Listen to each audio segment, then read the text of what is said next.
Today we are going to talk about the most painful part of trading, losses. We have to remember that losing is a part of trading. In fact, you have to assume that every trade you enter will end up in a loss, and with that belief, act accordingly. If you know that this trade is going to be a loss, will you take such a large position? Maybe yes, maybe no.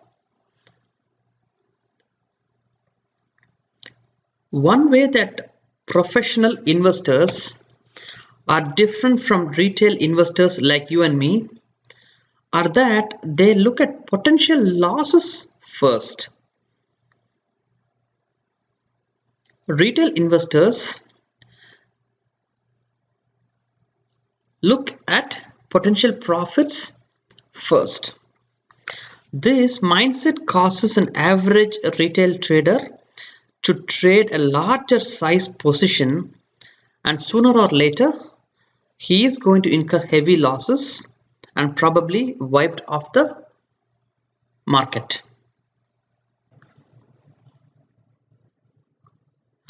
Let us take a serious look at how to address this issue.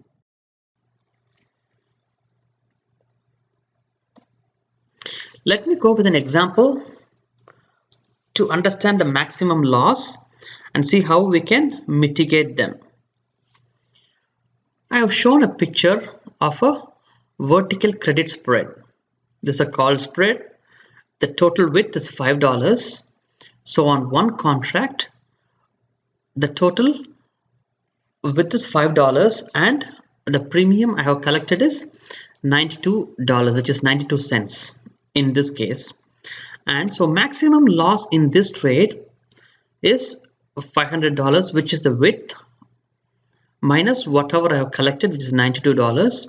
And so the premium or the max loss possible in this trade is $408. Now, we have to understand that however promising a trade is, lots and lots of people are looking at the same information and 50% of them are going to be wrong all the time. It's a wishful thinking that you are going to be on the right side of all the trades. So we got to be humble and accept the fact that we are having a lot of limits in our trade and then act accordingly. So what should be the size of the trade? If this is actually a suggestion, I mean, each one can come up with his own max loss limits, but let's say your capital or right now is about $25,000. Your max loss per trade should be never more than 2%. And with a larger capital, you can go a little more, say let's say up to $50,000, you can have about 1.5%. And say up to $100,000 about 1%, and above that probably 0.5 to 0.75%. Just as an FYI, professionals with large capital, they have probably their max loss in a trade might not even be 0.5, it might be 0.25 or 0.3. But when you have a smaller capital, it's very difficult to make a meaningful impact without risking a larger amount, and that's why when you have a $25,000, you have to invest or you have to risk about 2% of your capital.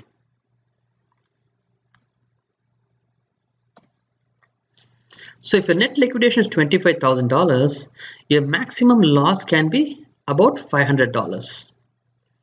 So in the example that I showed you a couple of slides back, you can the max loss is $408.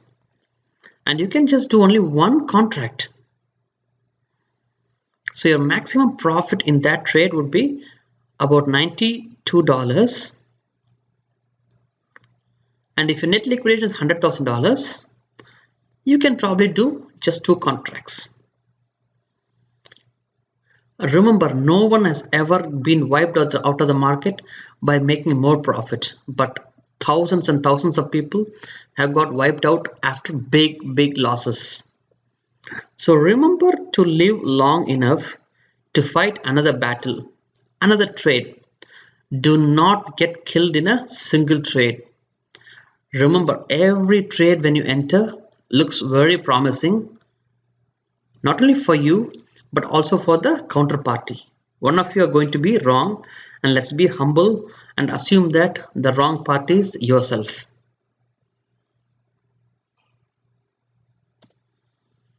So, just because the max loss in this trade was $408, you just should not allow the trade to wait until a max loss hits you. You got to manage it way before it. Let's say the contract, I'm talking about from an options perspective, and let's say we had sold a vertical spread, and if it has 45 days left, close it when it's 21 days or 50% of the max profit as advised by the tasty traders. If you think that the trade has still some life left in it and it will be a winner, roll the trade for additional time. Let's say $400 was a max loss. Realistic losses should be half of maximum loss, or if possible even less. So on a 25k capital, let's say open the trade with a 2% max loss and close or roll it when the loss reaches 1% of your capital. So in our case, when the loss hits about $200 or $250, enough of it. You don't want to wait till the max loss of $400 is hit. Ideally, your realistic losses should be even less than 1%. You got to manage your losses aggressively. It's easily said than done. When losses hits on you, most people freeze. There's a famous saying by Mike Tyson that everyone has a strategy until the first punch hits the face. I have had this problem, and probably you also have had the same problem of not able to act when losses hit. And that's one of the advantages that professionals have, where they use a lot of computerized algorithms which has no emotions in the trade.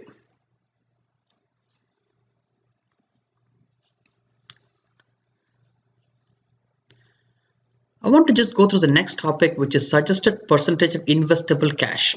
This is primarily with options in mind, where you invest a small amount and have a leverage. If you have a less than $25,000, keep about 10 to 20% in cash all the time, and whenever the volatility is less, increase the cash position to a little more.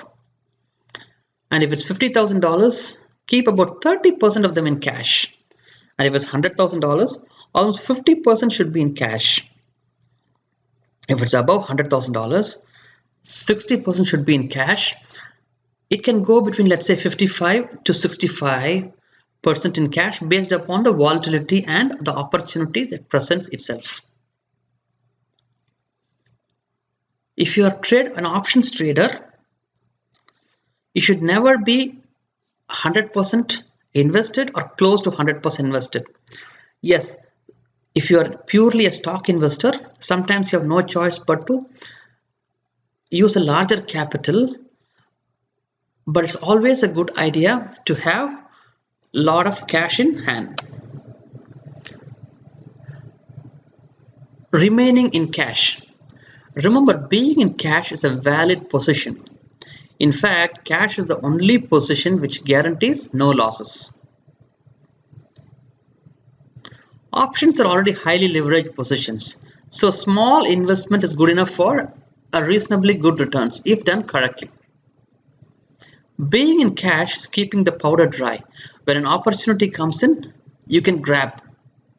But if you're fully invested, there's not much you can do when a loss hits or an opportunity presents itself.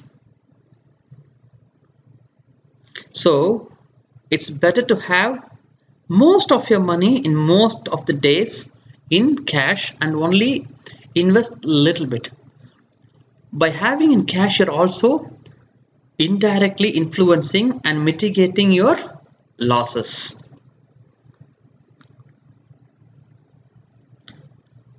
Until next time, happy trading.